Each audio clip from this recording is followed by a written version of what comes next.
Chini gye batuleetedde egenda kutubalira enankane bwe tumala okujjayo gundi byaffe okulonda betulonda. Tewali agenda okukola ebitakoleka bibi eby'omunzikiza kubanga mashini ejja kutubalira obutuufu.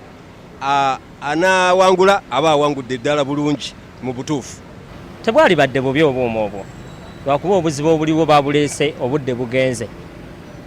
Obudde bwe tulina butono nnyo singa kibadde kiri nti oba babuleeta nga babulayo ennaku eziwera oba emyezi ng'ebiri ne basooka ne babusomesa bannayuganda so ne bannayuganda nabo ne basobola okubanga oba babwetegereza bulungi kugamba ffenna omutima ne guba nga gutuli wamu naye bo kye basazeewo kye baleese tujja genda n'ekyo banga kye basazeewo kyekyo tujja kukakuba akalulu tuli beetegefu okuba akalulu mu buli ngeri yonna oba baleese katya oba kagenda tutya oba katambulira tutya tugenda kukakuba babuleese leeti era abantu batono nnyo abajja okukikkiriza nti tewasobola kubaawo mivuyo singa bali bakireeta nga obudde bukyali kyali badde kikola bulungi.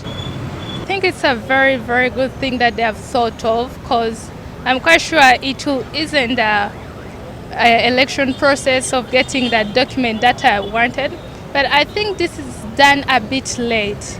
If they bought it a bit earlier, I think it would have been more effective. It's a very good thing they bought, but at a very wrong hour. Kubuuma obwo ngamba bwandibadde bulungi bujja tutuyamba naye ate lwakuba nze ndaba abaabuleese ate omanyi bayinza okububbisa nze ndaba era kiyinza obutatuyamba yadde weebuli.